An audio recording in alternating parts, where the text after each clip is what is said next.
नमस्कार, मैं हूँ नेहा, आपकी हैप्पीनेस कोच। अगर आप मेरा वीडियो पहली बार देख रहे हैं तो बेल आइकन पे जरूर क्लिक करके सब्सक्राइब कर लीजिएगा ताकि आपको ऐसे और अच्छे पॉजिटिव वीडियोस देखने को मिलते रहें। आज हम जिस चीज के बारे में बात करने वाले हैं वो है अंधविश्वास। क्या है ये अंधविश्वास? बचपन से लेकर आपके इस जीवन काल तक मैं श्योर हूं कि आपने कहीं ना कहीं ऐसा कोई ना कोई एक चीज अंधविश्वास तो जरूर होगा जो हम अपने मन में पालते हैं।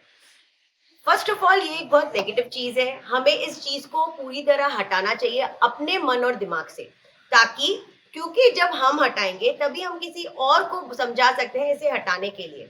जब भी आपसे कोई अंधविश्वास की बात करता है, मैं आपको एक छोटा सा एग्जांपल देती हूँ। मैं जब छोटी थी तब मेरे कजिन है, वो मुझे हमेशा कहते थे अरे बिल्ली रास्ता काट जाए ना तो हमें जाना नहीं चाहिए।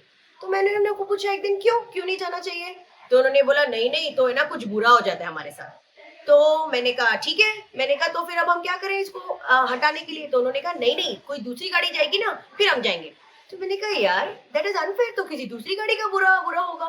तो मतलब आप अपना बुरा किसी और पे डाल रहे हो, वो तो उससे भी ज्यादा बुरी बात है, right? So I mean and it was illogical. अगर आपसे कोई भी ऐसी कोई बातें कहता है, बहुत जरूरी है कि आप सवाल करें, उसे समझें। लेट मी टेल यू, बिल्ली हजारों बार मेरा रास्ता काटती है क्योंकि जहां मैं रहती हूँ वहां बहुत सारी बिल्लियां हैं। इसका मतलब ये नहीं उनके पीछे मैं एक एक घंटा मेरा जाना आना डिले करूं। अभी मेरी फ्लाइट है, मुझे जाना है, निकलना है, बिल्ली आ गई तो मैं क्या बैठी बैठी सुबह 4 बजे वेट करती रहूं कि कोई दूसरी गाड़ी और क्रॉस करे? बेवकूफी है। कुछ नहीं होता है। आज तक 100 बार बिल्ली ने मेरा रास्ता काटा होगा और 200 बार मैं आराम से गई हूँ और आज आपके सामने खड़ी होकर ये वीडियो बना रही हूँ। तो प्लीज अंडरस्टैंड करिए कि अंधविश्वास जैसी कोई चीज नहीं होती, आपको उसके पीछे का लॉजिक समझना है। मैं आपको एक छोटी सी कहानी सुनाती हूँ जो मेरे पापा ने मुझे सुनाई थी, बहुत इंटरेस्टिंग है, जिससे आपको यकीन हो जाएगा कि अंधविश्वास एक्चुअली इसीलिए पैदा हुए या सुपरस्टिशंस जिन्हें हम कहते हैं, क्योंकि हमने उसे बिना लॉजिक फॉलो किया है एंड और फिर वो बन जाता है एक अंधविश्वास। मेरे पापा एक कहानी सुनाते थे कि जब वो छोटे थे उनकी दादी या नानी जब घर में कुछ पूजा होती थी तो एक टोकरी में बिल्ली को बंद करके रखती थी। ऐसे ही ये प्रथा चलती रही। तो जब उन्होंने देखा, तो जब नानी की बहू ने देखा अरे ऐसा हो रहा है, क्योंकि उस जमाने में बातें करते नहीं थे, पूछते नहीं थे ज्यादा, क्योंकि फिर ऐसा होता था अरे बहू तो बहुत बोलती है टाइप्स। तो उन्होंने नहीं पूछा। फिर ऐसे पीढ़ी दर पीढ़ी कि नहीं, जब भी हमारे घर में पूजा होगी हमें बिल्ली को टोकरी में बंद करके रखना है। कट, गो बैक, हम जाते हैं वापस नानी के पास।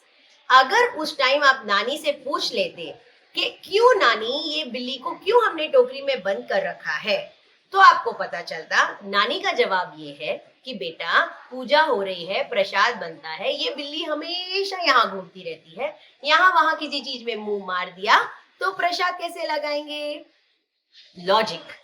तो उसका कोई बिलीव नहीं था। आगे से आगे जब ये कहानी बढ़ती गई बिना लॉजिक या सोचे समझे, जब वो करंट जनरेशन के बहू और बेटे पे आई तो बहू बोलती है नहीं हमारा घर श्रापित हो जाएगा, हमारे घर पे बुरा वक्त आ जाएगा अगर हमने इस बिल्ली को टोकरी में बंद करके नहीं रखा। अगर ये लॉजिक आपने सालों पहले समझ लिया होता तो आपको पता होता अगर आपके घर में बिल्ली है ही नहीं तो टोकरी में डालने की जरूरत ही नहीं है। अब स्पेसिफिकली बिल्ली को लाया जाता, उसे टोकरी में बंद किया जाता, क्योंकि ये एक अंधविश्वास बन गया। आई होप आपको ये हिलेरियस स्टोरी से थोड़ा कुछ समझ आया हो और सीख मिली हो कि ये सब लॉजिक की बातें हैं और अंधविश्वास हम ऐसे ही पैदा करते हैं। और मेरा एक सजेशन है कि अपने बच्चों को तो बिल्कुल ही मत बोला करिए ये सारी सारी चीजें। जो चीजों के साथ आप बड़े हुए हैं, जिनका लॉजिक आपको नहीं पता, आंख बंद करके किसी को भी मत बताइए।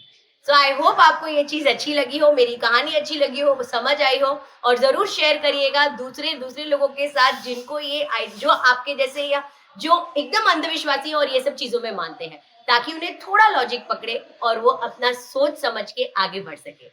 आई होप आपको ये वीडियो अच्छा लगा हो, जरूर लाइक और शेयर करिएगा। Until then it's me Neha saying नमस्कार।